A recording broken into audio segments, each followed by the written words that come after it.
Баршаңызға қайырлы күн. Сіздермен бүгін дәмі керемет банафи-пай пирогын жасаймыз. Бізге керегі 2 жұмыртқа, 80 грамм қант, 150 грамм жұмсақ сары май, шымшым тұз салып, миксермен араластырамыз. Оған қоса ұнымызға жарты шай қасық содасын салып, ұнымызды електен өткізіп отырып араластырамыз. Миксерімізді қоспай бірінші ақырындап араластырып алыңыз, әйтпесе ұн салғаннан кейін миксерді қоссаңыздар, білесіздер не болады? Барлық жаққа шашырайды. Қолымызға жабыспайтын жұмсақ қамыр илеп холодильникке 30 минутқа салафанға салып қоямыз. Осы арада кремін жасаймыз.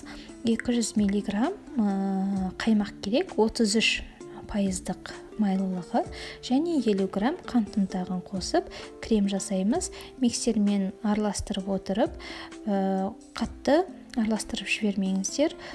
Крем плотность ұстайды ғой, плотность болады ғой, орысша айтқанда. Сол кезде резко тоқтатамыз, әйтпесе су болып кетеді. Креміміз дайын. Енді қамырымызды алып, жұқалап жайып, ыдысымызға орналастырып, шанышқымен тесіп шығамыз. Ол артық буды шығару үшін.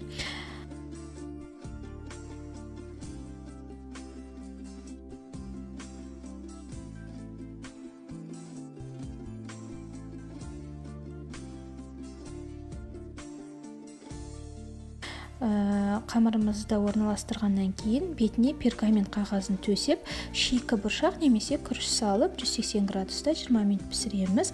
Фасоль қамыр көтеріліп кетпес үшін жасалған тәсіл. Қамыр піскенше 2-3 бананды турап дайындаймыз. Қоржымыз жылдай кезде қоюлатылған сүтімізді жағып, банандарды орналастырып, үстіне крем сығып шығамыз. Сәндік үшін какао сеуіп, салқын жерге қоямыз. Сіздерге де ұнайтынына сенемін. Ас болсын. Сіздермен болған Майраның асханасы.